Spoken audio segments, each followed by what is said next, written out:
Mehdi Hasan very accurately broke down during a recent segment on MSNBC the dishonest and honestly dangerous, and one of the words he used was disgusting, way that the kind of MAGA crowd has latched onto George Soros as the big boogeyman.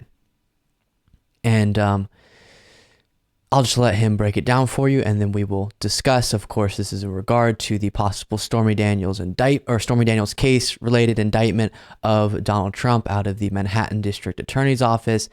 And Alvin Bragg is the one that MAGA is going after, very angry with.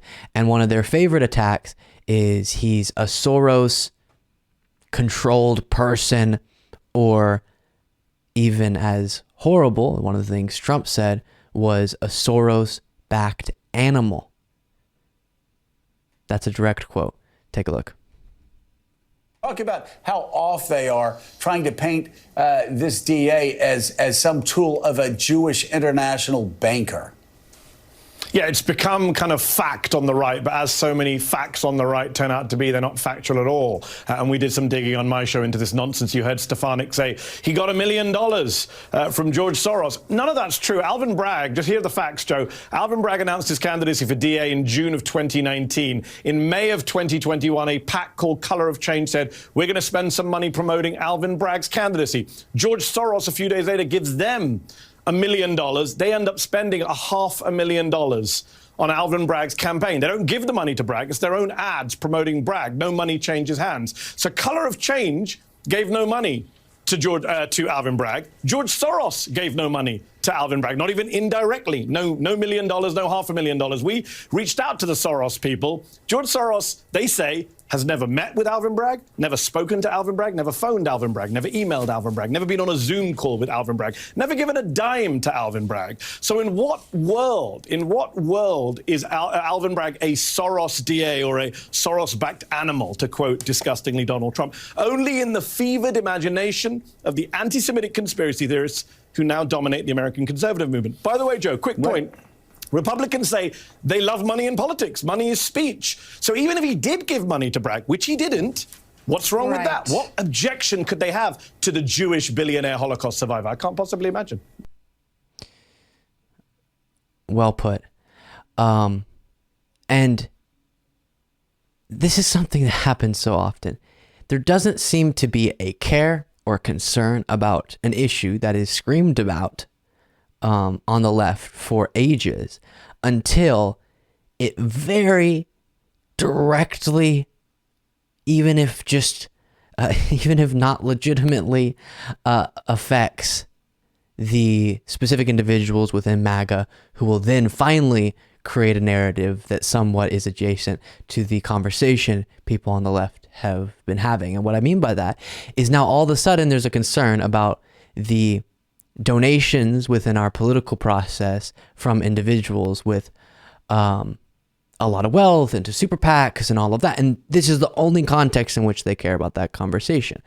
And it must be noted, not that you can't criticize donations from anyone, but the obsession with George Soros specifically, when again, why don't they ever talk about the donors of politicians, or in this case, the multi-step removed donations that end up supporting a politician's campaign, unless it's a Jewish billionaire, unless it's George Soros, that they can create this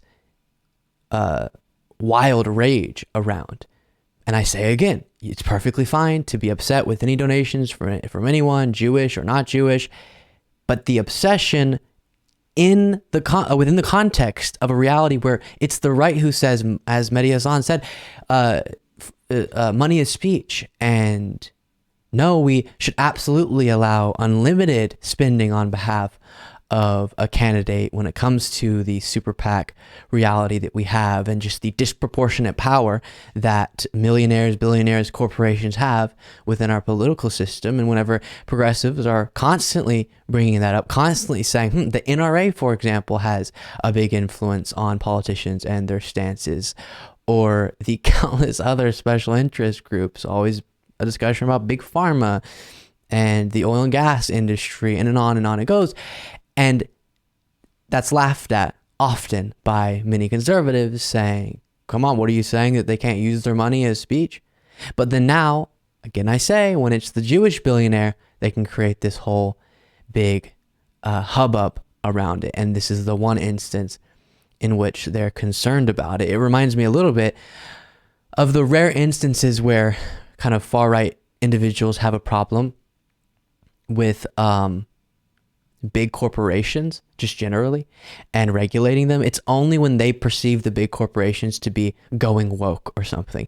And it's a horrible authoritarian stance to hold whenever you're a progressive, most of the time from the perspective of the right. Whenever you say, hey, we should regulate corporations, we should tax them more, we should do all these different things, and capitalism, great, but also heavily regulated, and also getting involved in different areas to make sure the citizens of the United States are being served the best that they can be, even within a partially free market economic model. And they say, no, this is horrible, you're overstepping. And then Disney is too woke for their liking, and it's right? Or Newsmax drops, not Newsmax, Newsmax gets dropped by DirecTV, and it's, we need to force DirecTV to make a decision and keep this company, this media network on their platform. And so it's not surprising that the principle is not consistent, but in this case, it's concerning because calling Alvin Bragg a Soros-backed animal, with all of the different conspiracy theories that surround Soros and the deep state and the connotation of the word animal, Trump is putting out a lot of dangerous garbage, and it is very much dangerous stuff for sure. Thank you so much for watching. If you want to be a part of what makes this show possible, plus get access to the full video version of the show hours before all the clips are uploaded to YouTube, plus get the extra bonus show on Saturdays, you can do so by going to lukebeasleyshow.com/membership. That's lukebeasleyshow.com/membership. Link in the description.